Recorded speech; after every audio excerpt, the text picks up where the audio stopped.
Good afternoon, good afternoon, good afternoon. It's the second episode of my run up to the exhibition, Creativism, the Politics of Art, taking place at Motor Republic from the 27th of April to the 5th of May. So, as I promised, each Thursday I'll be coming through and talking a bit about the exhibition, about the work, and if we have time, about art in general. And today I'm going to just talk about lino printing, Linocut Printmaking. Throughout the week I've had various people asking me about what that is. So I just thought I'd explain it a bit and then also show you basically what the process is like. Doreen, nice to see you, watching all the way from Uganda. You should come through for the exhibition. That'll be a good time to catch up. Takudzo, how's it going, man? Ndoro, what's up? You should be at work or something, man. You shouldn't be on Facebook Live. Yeah, I'm still trying to get a good time to do this, and it's going to be a bit tricky. So there's not going to be a specific time that I'm going to broadcast, but it'll definitely be every Thursday to cater for different people, and then you can always catch up and watch after when you're able to. So let's get right into it. Linocut printing is a form of relief printing where an image is transferred onto paper from a plate. So ink is placed on a plate, and then you put the plate and stamp it onto paper or cloth or fabric. So that's the very basic definition of it. The technique was first used in Germany by Die Brack between 1905 and 1913. And so it's a fairly young form of art and technique. But definitions are not the greatest thing. We'll just go through the process visually. So just follow me through as I go through and explain how I go about my printmaking.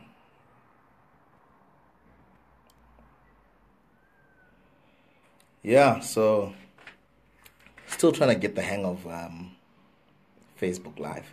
Anyway, the process starts with an original sketch, which I normally do in my sketchbook, and various themes. Battery low, but I'm sure we'll finish. And then so this artwork that I make on paper, I transfer this artwork onto this plate. And there are very different methods of transferring this artwork onto the plate. I normally use carbon paper, normal carbon paper. So I'd put my image there, and then I would put the carbon paper underneath and transfer it onto this plate. And depending on the complexity of the design as well. And sometimes I just draw directly onto this. Plate. And then once you've drawn onto this plate, I use these tools. These are very sharp cutting tools and carving tools, which have different sizes. And then I carve out my design. So every area that I carve out is left, and only the raised areas is where the ink attaches onto and then print. So after I finish cutting, it normally looks something like this. It'll look something like this. So this is hours of cutting. I enjoy the cutting process. It's almost therapeutic, but it takes a lot of time and concentration. And then once you've cut out, then I'll use these inks. My preferred are Caligo Safe Wash inks, which are oil inks. You can also use water-based inks, but the oil are more archival, so that's why I prefer using the oil inks. So I would now roll out this. I would put out this ink on this glass plate here, and then roll it out using this roller here. So I'll roll the ink out, and then I'll roll it onto the plate. And then I'll take the plate and place it, and take the paper rather, and place it on top of the ink, on top of the plate. And then after that, I press the paper onto this plate with the ink on it. And this paper, this pressing process, either you can do that with hand printing. I normally use hand printing at the moment, so I'd use this Baron, this little device here, or you can use a spoon. Sometimes I use a spoon. I actually prefer a spoon now, but it's just to press the paper onto the plate that has ink on it, so that the ink is transferred onto the paper. So I press this and I press this and I press it, and I check. After pressing, I check to see if the ink is spreading uniformly and transferring onto the paper. And then I do this for a few minutes and press it with a fairly amount of pressure, depending on the type of paper that I'm using. So for much harder papers, thicker papers rather, I would probably use I'd probably have to use a printing press of some sort, so that the ink is transferred uniformly. But for what I'm doing, a hand pressing is good enough. So after pressing, you lift up the paper to the great reveal, and then there we have a print. Obviously I've done this before, but you can see that the print is always reversed. So while you're working throughout the process, you constantly have to keep in your mind, throughout the process, you constantly have to keep in your mind that the image is going to be reversed when you print it. So even when you're drawing and when you're cutting, you have to keep that in mind, that everything is going to be reversed. So once I've done that and taken out that print, there are a lot of things to consider, especially cleanliness. Can you see all these little thingies here? Those shouldn't even be there, depending on how it's going to be framed eventually. But most of the time, you want to keep the paper as clean as possible, and so that there are no extra smudges, etc. on the plate. And then this plate, once you've printed it, you can keep cutting it away, so that everything you've cut away keeps the color, and all that remains is, and if you print another color, only that which is raised will print. But I'll explain this process in future videos, as I'll actually go through a print with you, so you can see. So here are a couple of plates that I've done already. Since November, I've done almost 200 prints as I was practicing towards my exhibition. So from next week, I'll be able to show you some of the work I'm working on for the actual exhibition. And it's been an interesting journey, and I hope you guys keep tuning in and eventually come through to the exhibition. So those are some of the plates from prints I've done before, and that, my friends, is a ball of things.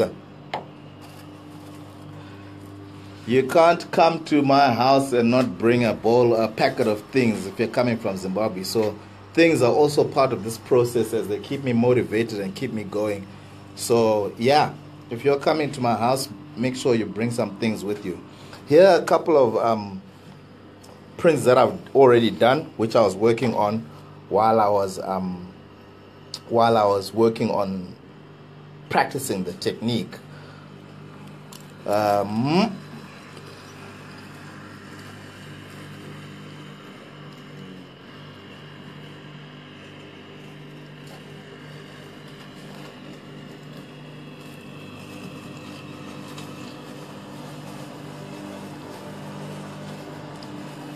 So prints can also come in monotype, where it's just one color, or it can be in multiple colors. And then there are various ways you can also transfer these images. My preferred process is reduction printing.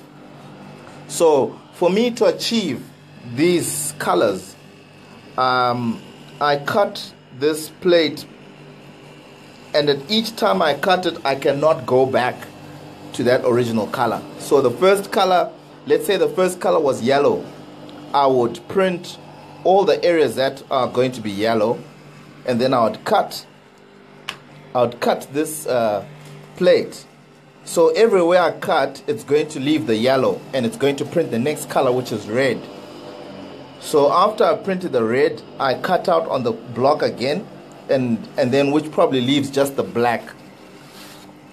This one would be a good example because it's got this brownish color, and then there's that gray, and then there's that yellow, and then there's the black. So this is basically a 1, 2, 3. This is a 4-color job.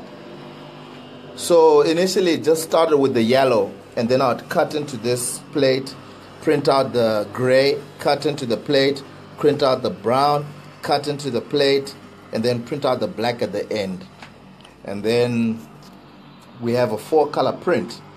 So that's basically it for now. I'll catch up with you guys again next week, and next week I'll be working on actual prints. Can these be done in larger sizes? Ndoro. Yeah, these are A4.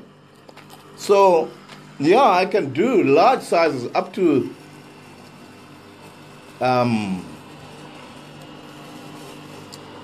large sizes, even up to even over a meter. It just depends on the plate size, and also the printing press size. So the bigger it is, obviously the longer it's going to take to print. Can you send a reminder for when you will be broadcasting? Joe, that's a good one. I hope so, I hope so. I should actually. I will. I'll definitely send a reminder and let you know when I'll be broadcasting. Yeah, Tamuka, I'm not going to go easy on these things, my friend. My children are coming back from school just now, and they'll also want to join me in these things. So the more I can get through now, the less I'll have to share. So I'll see you next week, guys, on Thursday. I'll let you know when I'm going to broadcast, and then we can get into some actual printing and going through the process. I want to give a big shout out to my man Henry Makiwa, who sent me through a printing press from the UK. So I'm looking forward to test that out this weekend, and because all this time I've just been doing hand printing, and I want to see how I'm going to work with an actual press. There's supplies we can get before broadcast and try along with the kids. That's a very good idea, Joe. Yes, what I can do is in the description, I'll add in the descriptions. I'll add in the supplies. And you know what we can do is my kids will actually be on holiday next week, so I can probably get them to join me as well. You want a t-shirt with that warrior, Jeffrey? Come to the exhibition, Jeff, and then we can talk. Yeah, so guys, enjoy. Thank you for joining in, and I know sometimes it's very difficult for people to tune in, especially in Zimbabwe, but thank you so much for joining in on this broadcast.